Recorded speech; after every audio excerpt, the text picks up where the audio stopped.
the axe of intemperance has lopped off his green boughs and left him a withered trunk. Rhetoric in serious discourses is like the flowers in corn, pleasing to those who come only for amusement, but prejudicial to him who would reap profit from it. All fits of pleasure are balanced by an equal degree of pain or languor. It is like spending this year part of the next year's revenue. Men of great parts are often unfortunate in the management of public business, because they are apt to go out of the common road by the quickness of their imagination. Though fear should lend him pinions like the wind, yet swifter fate will seize him from behind. The preaching of divines helps to preserve well-inclined men in the course of virtue, but seldom or ever reclaims the vicious. Conscience signifies that knowledge which a man hath of his own thoughts and actions, and because, if a man judgeth fairly of his actions by comparing them with the law of God, his mind will approve or condemn him. This knowledge or conscience may be both an accuser and a judge. Once kick the world, and you will live together at a reasonably good understanding. A fig for partridges and quails, ye dainties, I know nothing of ye, but on the highest mount in Wales would choose in peace to drink my coffee. Arbitrary power is but the first natural step from anarchy, or the savage life.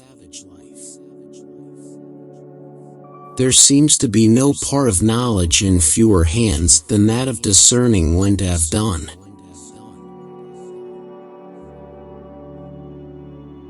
No preacher is listened to but time, which gives us the same train and turn of thought that elder people have in vain tried to put into our heads before. Unjustly poets we asperse, truth shines the brighter clad in verse, and all the fictions they pursue do but insinuate what is true.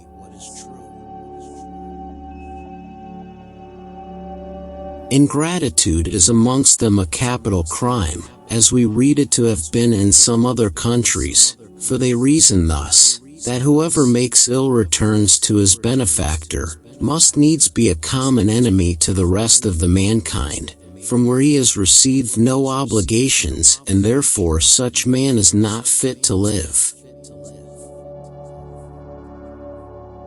I would rather be a freeman among slaves than a slave among freemen. Most sorts of diversion in men, children, and other animals are an imitation of fighting.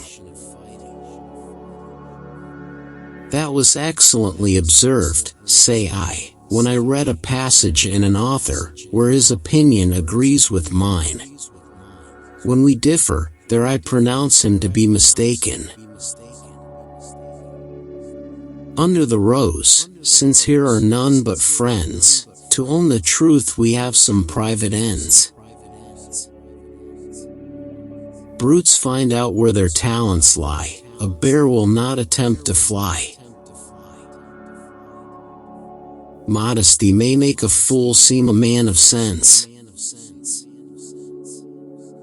Common fluency of speech in many men and most women is owing to a scarcity of matter. Lawyers are those whose interests and abilities lie in perverting, confounding, and eluding the law. Usually speaking, the worst-bred person in company is a young traveler just returned from abroad.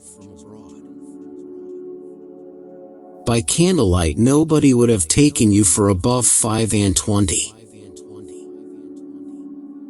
'Tis nothing when you are used to it.